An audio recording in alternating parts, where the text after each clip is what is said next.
എല്ലാവർക്കും നമസ്കാരം. കഴിഞ്ഞ ദിവസം ഒരു വീഡിയോ ശ്രദ്ധിക്കുകയുണ്ടായി. അലോപ്പതിക്കാരോ ചെയ്തതാണെന്ന് തോന്നുന്നു. കാരണം ആയുർവേദമെല്ലാം ഇപ്പോൾ കെമിക്കലാണ് എന്നുള്ള രീതിയിലാണ് ആ വീഡിയോ ചെയ്തിട്ടുള്ളത്. ആയുർവേദത്തിൽ എങ്ങനെയാണ് കെമിക്കൽ വരിക? നൂറ്റാണ്ടുകളായി ചെയ്തു വരുന്ന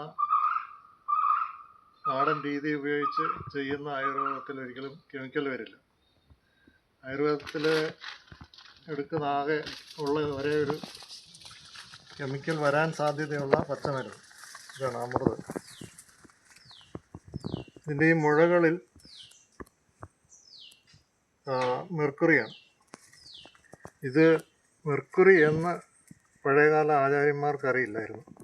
പക്ഷേ ഈ മൊരി നീക്കിയിട്ടാണ് മരുന്നിന് എടുക്കേണ്ടതെന്ന് അറിയാമായിരുന്നു. അവരങ്ങനെ തന്നെയാണ് ചെയ്തിട്ടുള്ളത്. ഇന്ന് ഏതെങ്കിലും ന്യൂജൻ ആളുകൾ ഇത് മൊരി നീക്കാതെ ചെയ്യുന്നുണ്ടെങ്കിൽ അത് തികച്ചും തെറ്റ് തന്നെയാണ്. അതുപോലെ ശുദ്ധി ചെയ്തെടുക്കേണ്ട സാധനങ്ങളെല്ലാം ശുദ്ധി ചെയ്ത് തന്നെയാണ് ഇന്ന് ഉപയോഗിച്ചുകൊണ്ടിരിക്കുന്നത്. ഞാൻ ഉപയോഗിച്ചുകൊണ്ടിരിക്കുന്നത് അതിലൊന്നാണ് മക്കുംകായ്.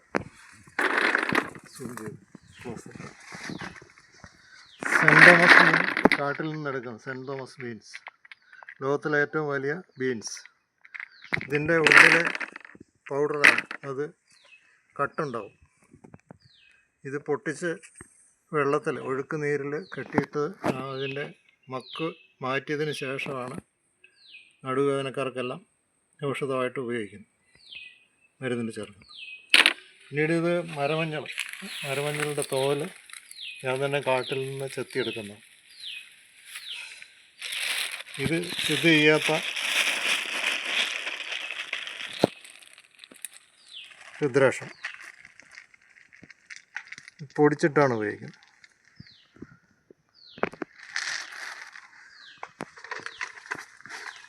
ഇത് എള്ളെണ്ണയിൽ ഇട്ട് വെച്ച രുദ്രാക്ഷം. ഈ കളറ് വ്യത്യാസം നോക്ക്. ഇത് നല്ല കറുത്തിരിക്കും. ഇതൊരു ബ്രൗൺ കളർ.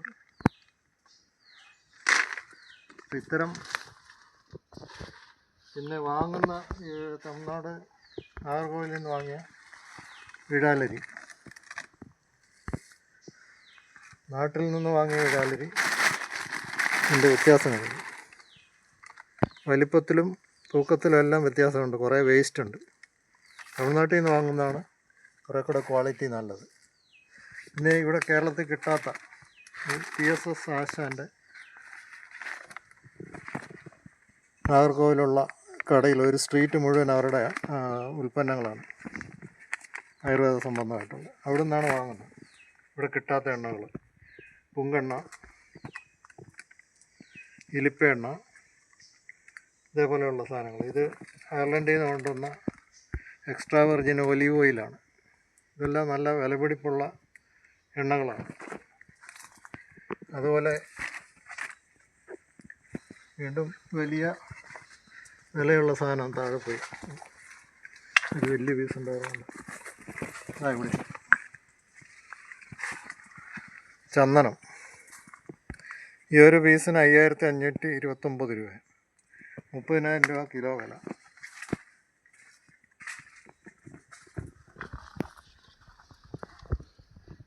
ഈ ഒരു ചന്ദന പീസിന്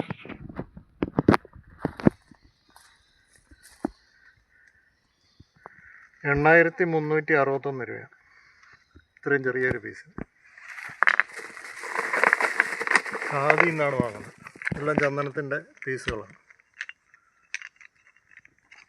ഓരോ പീസിലും അവരുടെ സീലുണ്ട്, വിലയുണ്ട്. അല്ലാതെ നമുക്ക് സൂക്ഷിക്കാൻ പാടില്ല. ബില്ല് സഹിതം നമ്മുടെ ആധാർ കാർഡ് കൊടുത്ത് ഫോൺ നമ്പറും കൊടുത്താൽ മാത്രമാണ് ഇത് കിട്ടുക. അല്ലാതെ വാങ്ങാൻ പോലും കഴിയില്ല ചന്ദനം. ഇത്രയും വിലപിടിപ്പുള്ള സാധനങ്ങൾ ഉപയോഗിച്ചിട്ടാണ് നമ്മൾ മരുന്നുണ്ടാക്കുന്നത്.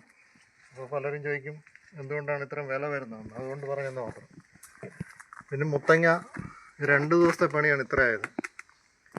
പറിച്ച് ഒരുക്കി കഴുകിയെടുത്ത് ഇനി ഇത് മുഴുവൻ കിഴങ്ങ് ഈ രൂപത്തിൽ ഇതിൻ്റെ കിഴങ്ങ് മാത്രം വേർതിരിച്ചെടുക്കണം. എന്നിട്ട് വീണ്ടും കഴുകി ഉണക്കിയതിന് ശേഷം വേണം പൊടിക്കാൻ. ഇതും അതുപോലെ കുറേ പണിയെടുക്കണം. കാട്ടുമാവിൻ്റെ ഇലയാണ്. പൽപ്പൊടിക്ക് വേണ്ടി ഉപയോഗിക്കുന്നുണ്ട്. ഇത് തണലിൽ ഉണങ്ങണം. ഇത് നടുവിൽ ഉണങ്ങാൻ വേണ്ടി ചാക്കി കെട്ടി വെച്ചതാണ്. വെറുതെ നിരത്തിയിട്ട് കഴിഞ്ഞാൽ കാറ്റ് അടിച്ച് അറബിക്കടലിൽ കൊണ്ടുവരും. ഇത് തമിഴ്നാട്ടിൽ നിന്ന് എത്തിച്ച പുളിങ്കുരുവാണ്. വാളംപുളിയുടെ കുരു. അത് കുടംപുളിയും കാണിച്ചു കൊടുക്കാൻ അതിനകത്ത് ആശാക്കണം. കുടംപുളി ഇവിടെ ഉണ്ടായിരുന്നു.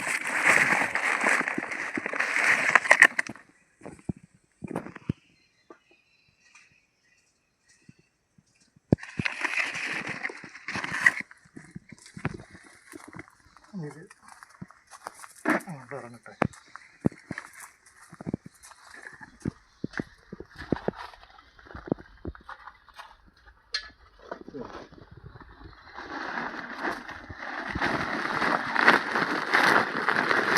എത്രമാത്രം കഷ്ടപ്പെട്ടാണ് നാട്ടുവൈദ്യന്മാർ ഇത്തരം മരുന്നുകൾ ഉണ്ടാക്കുന്നതെന്ന് സമൂഹത്തെ അറിയിക്കാൻ വേണ്ടി മാത്രം ഇത് ചെയ്യുന്നു. അലോപ്പതി ഡോക്ടർമാർ പാരസെറ്റമോളോ അല്ലെങ്കിൽ അതുപോലെ മരുന്നുകൾ എഴുതുമ്പോൾ അതെങ്ങനെയാണ് ഉണ്ടാക്കുന്നതെന്ന് പോലും പല ഡോക്ടേഴ്സിനും അറിയില്ല. ഇടംപിരി പറിച്ച് ഉണങ്ങി വച്ചിരിക്കുന്നു. ഇതെല്ലാം ഇനി മില്ലിൽ കൊണ്ട് പൊടിപ്പിക്കണം. 15 കിലോമീറ്റർ അകലെ പോയാലാണ് ഇത് പൊടിക്കാനുള്ള മില്ല് വരെ ഉള്ളു. അപ്പോൾ അങ്ങനെയാണ് നാട്ടുവൈദ്യന്മാർ മരുന്നുണ്ടാക്കുന്നതെന്നൊന്ന് അറിയിക്കാൻ വേണ്ടി മാത്രം ഈ വീഡിയോ ചെയ്തു. എല്ലാവർക്കും നന്ദി, നമസ്കാരം.